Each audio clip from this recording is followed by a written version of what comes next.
రాష్ట్రంలో కొత్త ప్రభుత్వ పాలన వచ్చింది. అందులో ఉచితాలు చెప్పారు. ఉచితాలు ఇచ్చే క్రమంలోనే ఉచిత బస్సు ప్రయాణం పెట్టారు. మరి మీ పరిస్థితి ఏంటి? విషయం ఏంటంటే ఏ బస్ ప్రయాణం పెట్టినా ఏది పెట్టినా మనకుండేది మనకుంది. కాకపోతే ఏంటంటే టైమింగ్స్ కాలేజీకి వెళ్ళే వాళ్ళు, ఆఫీస్కి వెళ్ళే వాళ్ళు దేని టైం దేని మార్చుకోరు. ఎవరిది వాళ్ళకు ఉంటుంది. కాకపోతే రోడ్డు మీద కష్టపడాలి కొద్దిగా. ఉన్న రోజు ఉంటుంది, లేని రోజు లేదు. అయితే మరీ అంత దయనీయ పరిస్థితి ఏం కాదు అంటున్నారులే, కానీ అలా ఏమీ లేదు. తోలుకునేవాడికి కష్టపడేవాడికి రోడ్డు మీద బతుకుంది. మన సిటీలో ఇబ్బంది లేదండి, పల్లెటూరు వాళ్ళకి ఇబ్బంది.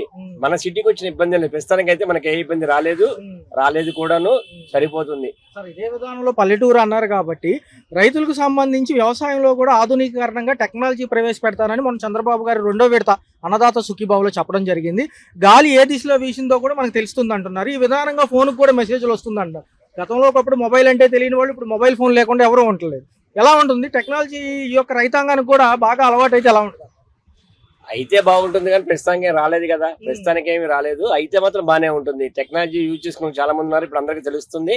టెక్నాలజీ యూజ్ చేసుకోవాలని నేను కూడా కోరుకుంటున్నాను. ఎలా ఉంది సార్? ఒక పక్క అమరావతి డెవలప్మెంట్ చూసారా? వెళ్తూ ఉంటారట ఏమన్నా? ఇవాళ కూడా వెళ్ళొచ్చాను. అది అలానే ఉంది. ప్రస్తుతానికి ఏం ఇంకా మార్పు రాలేదు, ఇంకా టైం పడుతుంది. అదే విధానం. అయితే సార్, అక్కడ రైతులు మొన్న సోమవారం సదస్సు ఒకటి పెట్టుకున్నారు. వాళ్ళందరూ కూడా ఒక కమిటీ ఫామ్ చేసి గతంలో ఫ్లాట్స్ ఇస్తారన్నారు కదా, అవి కరెక్ట్గా ఇస్తే 2వ విడత మేము ల్యాండ్ పూలింగ్ కూడా సిద్ధం అంటున్నారు.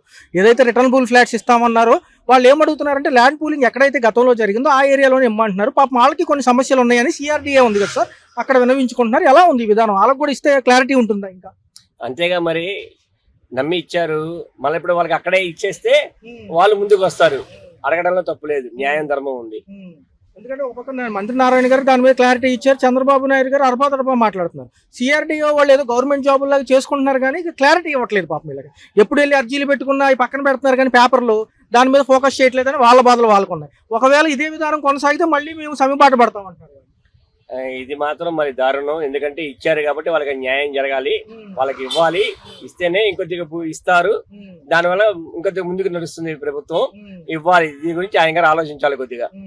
సార్, ఒకే ఒక మాటకు త్వరలో పంచాయతీ ఎలక్షన్స్ కూడా ఉన్నాయి. రేపు జనవరి అనంతరం కూడా జరుగుతాయి అంటున్నారు. 3 నెలల కాల వ్యవధి ఉన్నప్పటికీ ముందే పెడతామని చెప్పి స్టేట్ ఎలక్షన్ కమిషన్ చెప్పింది. మరి ఎలా ఉంటాయి సార్ విధి విధానాలు? ఈ 18 నెలలు కూడా పరిపాలన చూశారు కాబట్టి ఎలా ఉంటుంది? డెఫినెట్లీగా మళ్ళీ బాబు గారే వస్తారు. ఎందుకంటే అధికార పార్టీ ఉన్నప్పుడు అధికార పార్టీ వస్తుంది తప్ప పక్క పార్టీ రానివ్వరు. దాంట్లో సమస్య లేదండి, అది అందరికీ తెలిసిన విషయమే. సార్, ఏంటి సార్, నిన్న జగన్మోహన్ రెడ్డి గారు నాంపల్ కోర్టుకు వెళ్ళారు. యాజ్ ఎమ్మెల్యే స్థాయి హోదా వ్యక్తిగా సాదాగా వెళ్ళారు. మరి ఎలా అనిపిస్తుంది? ఆయన చెప్పినట్టుగానే 2 నిమిషాల్లోనే ప్రొసీడింగ్స్ పూర్తయి వ్యక్తిగత హాజరు చేయించుకుని బయటకు వచ్చారు. హైదరాబాద్ లో కూడా ఆయనకు కూడా నిర్రాజనాలు పడ్డారు. ఏంటి జనం ఎందుకు అంత బాగా వస్తున్నారు? అభిమానులు అందరికీ ఉంటారండి. మనకుండే వాళ్ళు మనకుంటారు, ఆయనకుండే వాళ్ళు వాళ్ళకుంటారు, ఎవరికుండే వాళ్ళు వాళ్ళకుంటారు. కాబట్టి దాంట్లో తప్పలేదు. ఎవరి అభిమానం వాళ్ళు చూపించుకుంటున్నారు. సార్, రాష్ట్ర భవిష్యత్తు ఎలా ఉంటే బాగుంటుంది? ఒక ప్రభుత్వానికి 15 ఏళ్ళు మనం పదవి బాధ్యతలు ఇవ్వచ్చా?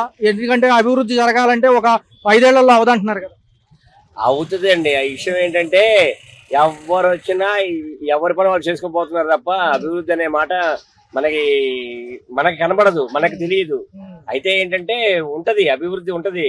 పరిపాలన అనేది ఇప్పుడు పెట్టుబడులు తీసుకొస్తున్నారు, చేసుకుంటున్నారు, చెందుకుంటున్నారు, ఉపాధి కల్పిస్తా అంటున్నారు. టైం తీసుకుంటది, మన కంగారు పడితే పనులు అవ్వవు. రాష్ట్ర భవిష్యత్తు ఎలా ఉంది సార్? 18 నెలల పరిపాలన, త్వరలో పంచాయతీ ఎలక్షన్స్ కూడా రేపు జనవరి అనంతరం ఉండబోతున్నాయి.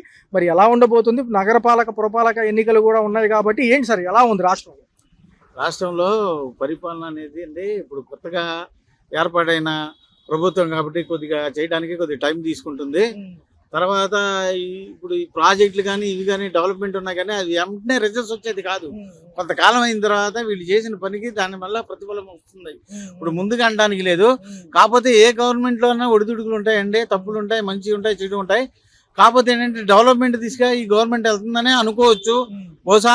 కాకపోతే మధ్యతరగతి కుటుంబాలకి ఏం చేయలేదనేది ఒక ఇబ్బందికరంగా ఉన్న మాట వాస్తవమే.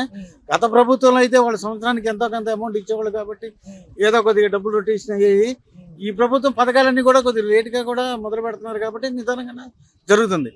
ఏదన్నా కూడా మనం కూడా ఇంకా 2-3 సంవత్సరాలు వేసి చూడాల్సిన అవసరం ఉందండి. చూసిన తర్వాత సిఆర్డీఏ వర్క్ విషయంలో వచ్చి, అమరావతి విషయంలో వచ్చి వాళ్ళు ముందస్తుగానే ఉన్నారు, కానీ కేంద్రం నుంచి కూడా నిధులు తీసుకురావడం వాటిలో బిజీగా ఉన్నారు. వాళ్ళ కేంద్రం కూడా ఎంత ఎన్డీఏ గవర్నమెంట్ అయినా సరే వాళ్ళు రిలీజ్ చేసే విషయంలో కొద్దిగా ఇబ్బందికరంగానే ఉంది. ఈ కన్ఫ్యూజన్ కారణం ఏంటంటారు సార్? రైతుల్లో ఉన్న కన్ఫ్యూజన్ దేనికంటారు? ఆ రైతుల్లో ఉన్న కన్ఫ్యూజన్ ఏంటంటే ఇప్పుడు సిఆర్డి భూముల్లో ఉన్న వాళ్ళకి వాళ్ళ పక్కా ప్లానింగ్ ఉన్నది, వాళ్ళ హద్దుల్లో ఉన్న వాళ్ళకి పక్కా పేరు ఉన్న వాళ్ళకి అన్నారు, మిగతా వాళ్ళకి లేదు. ఇవి ఏంటంటే కొనుగోలు అమ్మకాలు అవి జరిగినాయి. వాటి వల్ల మాకు కూడా వస్తుందా రాదా, ఆ పరిహారం అందుతుందా లేదా అనే ఒక ఆందోళన ఉందండి. అది ఎటు తేల్చలేమండి. మరి కేబినెట్ నిర్ణయం తీసుకుంది, మరి అందరికీ కూడా వర్తించాలని, అది అందరికీ వర్తిస్తుందని ఆశిద్దాం సార్. చూసుకుంటే రెండో విడత ఈ రైతుకు సంబంధించి అన్నదాత సుఖీభావ నిధులు కూడా విడుదలయ్యాయి. రైతులు కూడా చాలా హర్షం వ్యక్తం చేస్తున్నారు. ఇదే విధానంలో మొదటి విడత కూడా చాలా పారదర్శకంగా జరిగింది అంటున్నారు. ఎలా ఉంది సార్? టెక్నాలజీని ప్రవేశపెడతాము వ్యవసాయ రంగంలో చంద్రబాబు గారు అన్నారు. గాలి ఏ దిశలో వీసిద్దో కూడా మనం కనిపెట్టొచ్చు. గతంలో ఫోన్లు లేవు, ఒకప్పుడు ఫోన్లా అన్నారు, ఇప్పుడు అందరూ ఫోన్లు లేకుండా ఒక వ్యక్తి కూడా లేరని మొన్న ప్రకటించారు. ఎలా ఉంది? ఇప్పుడు రైతు భరోసా మిగతా స్టేట్ లో చూసుకుంటే మన ఆంధ్రప్రదేశ్ లో చాలా మెరుగనే చెప్పొచ్చండి. ఇది రెండో విడత రిలీజ్ చేసిన మొదటి విడత సక్సెస్ అయినట్టే. 100కి 99% సక్సెస్ అయిందండి. ఇప్పుడు రెండో విడత కూడా బాగా పూర్తిగానే జరుగుతుంది, దానిలో సందేహం లేదు. జరిగింది. లబ్ధిదారులందరికీ ఫస్ట్ విడత ఇంకా కొద్దిగా మందిని రైతులను కూడా కొంతమంది యాడ్ అయ్యారు. కొత్తగా ఉన్న రైతులను కూడా అంత క్రితం కొద్దిగా గొప్ప ఏదో కొద్దిగా కాగితాల ప్రాబ్లం వల్ల కొద్దిగా సరైన ఎవిడెన్స్ లేని లబ్ధి పొందడంలో కూడా ఈసారి రెండో విడత లబ్ధి పొందడానికి అవకాశం ఉందండి. దీని గురించి ప్రభుత్వం సిబ్బంది కూడా గట్టి చర్యలు తీసుకున్నారు.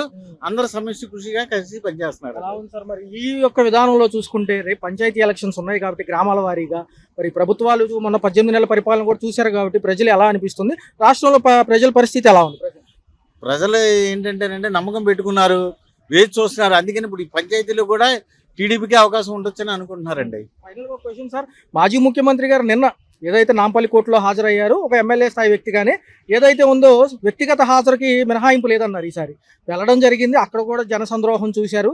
మరి ఏమంటారు సార్? ఆయన చెప్పినట్టుగా 2 నిమిషాల్లోనే ప్రొసీడింగ్స్ అయిపోయి బయటకు రావడం జరిగింది. ఏదన్నా కోర్టులో ఆయనకు అనుకూలంగా ఉన్నాయని కొంతమంది అడుగుతారు. లేదు సార్, చట్టం చట్టమేనండి. చట్టాన్ని మనం ఎవరు కూడా ఆక్షేపించడం లేదు, అనుమానం పడడానికి లేదు. ఇదేంటంటే ఉత్తి అనుమానమే. అది చట్టం తన పని తాను చేసుకుంటుందండి. అది కొన్ని సెక్షన్ల వల్ల, కొన్ని పీరియడ్ వల్ల, ఆ జడ్జి గారు ఉన్న పన్ను ఒత్తిడి వల్ల, అట్ల వల్ల ఇటు వల్ల కొద్దిగా టైం కేటాయించి ఉంటారు, ఎక్కువ టైం కేటాయించిపోయినా. కానీ ప్రాసెస్ అనేది జరుగుతూ ఉంటుంది సార్. అది మనం ఎవరు ఆక్షేపించడం లేదు, కోర్టులో మనం తప్పడానికి లేదు. మాజీ ముఖ్యమంత్రి గారు కూడా మరొకసారి జిల్లాల యాత్ర అంటున్నారు. ఏదైతే 100 నియోజకవర్గాలు బలోపేతంతో పాటు స్వయంగా నేనే వచ్చి అందరినీ కలుస్తాను, ఖాళీగా ఉన్న వ్యక్తుల్ని గతంలో జంప్ అయ్యి అటు ఇటు షఫల్ అయిన కార్యకర్తలు కూడా ఉన్నారు కాబట్టి మరొకసారి బలోపేతం అంటారు. నిజంగా మళ్ళీ ఒకసారి ప్రజలు ఆహ్వానిస్తారా ఈ విధానం? ఆయన కర్తవ్యం అండి. ఆయన పార్టీని ఆయన బలోపేతం చేసుకోవడం ఆయన బాధ్యత. తిరగాలి, ఆయన పార్టీని డెవలప్మెంట్ చేసుకుంటానికి తిరుగుతారు, అందులో సమస్య లేదండి. ప్రజలు ఏ తీర్పిస్తారనేది ఇంకా కొద్దిగా వేసి చూడాలి. ఇంకా అప్పుడు ఎలక్షన్ రాలేదు కదా సార్. ఇంకా ఈ చిన్న ఎలక్షన్ లోనే కొద్దిగా రిజల్ట్స్ తెలుస్తుంది. పూర్తి అవగాహన రావాలంటే ఇంకా ప్రజల్లో కూడా కొద్దిగా ఇది ఉండాలి. ఇప్పుడు ఆయన ప్రజల్లోకి వెళ్తున్నారంటే ఆయన బాధ్యత, ఆయన పార్టీని డెవలప్ చేసుకోవాలి, ఆయన అభివృద్ధి చేసుకోవాలి కాబట్టి ఆయన బాధ్యత కాబట్టి తిరుగుతారు సార్.